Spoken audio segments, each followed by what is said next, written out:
Now, I really wish my talk was about inspiring female to go into tech, but part of it is to do inspire. I have 3 daughters, so anybody that think, having children and building a tech company is possible. My youngest was 1 when I started Tealbook. And my 10-year-old has started this Instagram, and I'm just, there's something about success is looking at my daughter who has no issues contacting some of the top chefs in Toronto and asking them for a 1-minute interview. And if you're a cute 10-year-old, what chef is going to say no to learning? So anyways, do follow her, but also, to look at your daughter taking that kind of initiative, it's really, really cool. And that's why I'm doing what I'm doing. I've been an entrepreneur for a long time, but nothing prepared me for launching a tech company for the first time. Just a little bit of modification of who we are. Tealbook is disrupting the enterprise directory model. We are building the largest, most robust, and most trusted B2B network. And so we believe that every company in the world will be connecting and finding each other through our platform. We're located on Camden Street downtown. We are hiring. I've been fundraising since I started. We've fundraised so far $4.1 million, and we're getting ready for Series A in the fall. And we're hoping to raise a large Series A so that we can put a lot more capital and a lot of more people in our team to grow and really be established as a tech company in Canada. I'm also privileged to be one of 4 companies who have female tech founders that were funded by Stand Up Venture, who's a fund fully dedicated to female founders. And so really, proud of that. And there's a big movement happening with female in tech right now at Move the Dial and other initiatives that I'm involved. So a lot of really, really cool stuff. So anyway, I'm not talking about being a female and raising money tonight, but if you are interested, please contact me. What I thought I would talk about is how I came up with the name Tealbook is maybe the #1 question that people ask me. Oh, there's my daughters. Here you go. And my dog. Well, how did you come up with the name Tealbook, and what does it mean? And so the story really started about, I'd say 12 years ago. I had a consulting firm doing strategic sourcing and procurement. They're really cool stuff. I happen to love it. And I was working, actually, I was meeting with someone at J&J, and I was about to leave, and the client said, Steph, I want you to meet this company. There's a really cool company who's done an amazing thing for our brand, and you should meet them. And she grabbed, it's not that binder, and it was not teal, but she grabbed a binder that was very similar to this one from under her desk, put it under her desk, and started looking for the business card of this supplier. And she spent 10 minutes. And I sat there going, what, Kim, just send it to me. No. I don't remember their name. It's a funny acronym, but I'll find them. And then after 10 minutes, she found the card.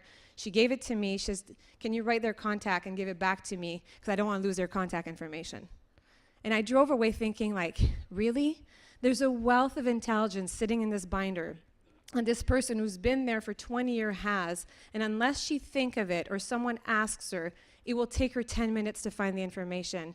It doesn't benefit her team, it doesn't benefit her organization, and it certainly doesn't benefit suppliers who are looking to grow their business and are in a binder. And how many piles of business cards do exist in the world? And so that's what really we're on our way to disrupt. And so the name Tealbook came from your black book, your card book. I looked for the green book, but the IRA has that. And then we were started in pharma and biotech, and there was a bit of a geeky spin. The orange book is the FDA book. The purple book's the biology book. And so Tealbook was available. The URL was there. I had to buy it.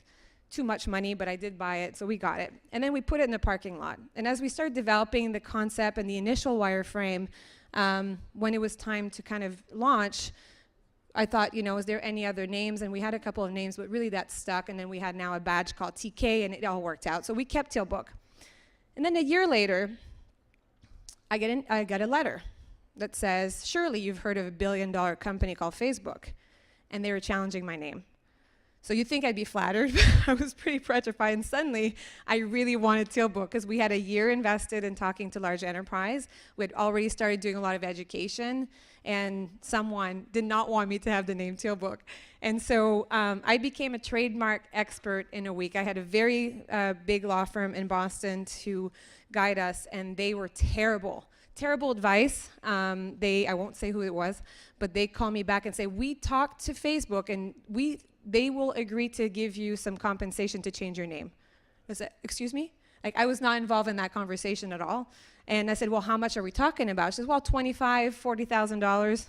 I'm like, that's not an option. And so I called every lawyer that I knew of lawyer, and I found Charlie. Charlie was in misery. He was a trademark expert in a tiny little law firm, and he asked me one question, this after a week, if everybody tells me I need to change my name. And Charlie's like, why are you trademark? Why do you need a trademark? And I said, well, to protect my brand. He's like, but you have the URL, and nobody else can have Tealbook because Facebook is going to fight them. So just pull it. I was like, huh, okay. It's like, I think it's Word that didn't trademark for a really long time. Anyway, so I decided to take a last shot at it. I thought, like, I came up with this really cool, like, we can coexist and blah, blah, and I pushed back. And they missed the timeline, and they never filed to fight us, and we got our trademark. What we saw in the process that there was 440 lawsuits that were active with Facebook with the name Face or Book. And what was really interesting is that we got a registered trademark. And so Charlie called me a few weeks later. He's like, Steph, I think I know why you got your trademark. And if you read the T's and C's in Facebook and you open an account, you agree that you'll not name your company Face or Book, and they have a legal action that they can take against you. And we never opened a Facebook account because our audience is not on Facebook. And that's the only reason I was able to get my trademark. So my lesson, read your T's and C's. They're very, very important. And for me, it was with luck that I got the name, but so important to read the fine prints because they're usually the ones that get you. And yeah, so good luck on your journey. Thank you. Oh, sorry. Any questions?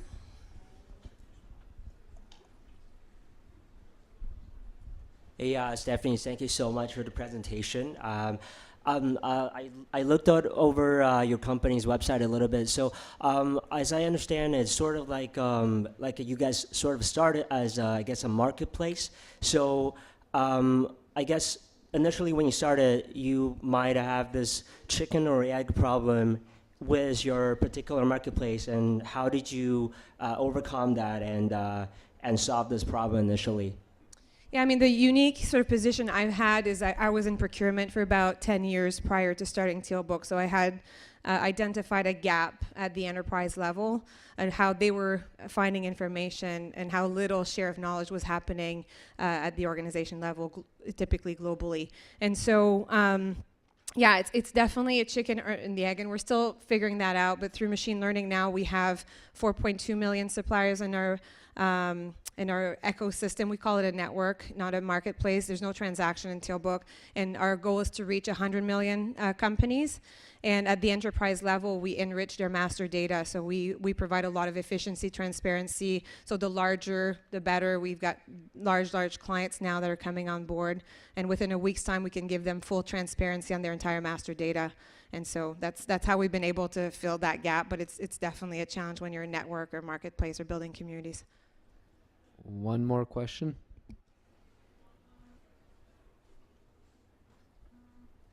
Thank you so much.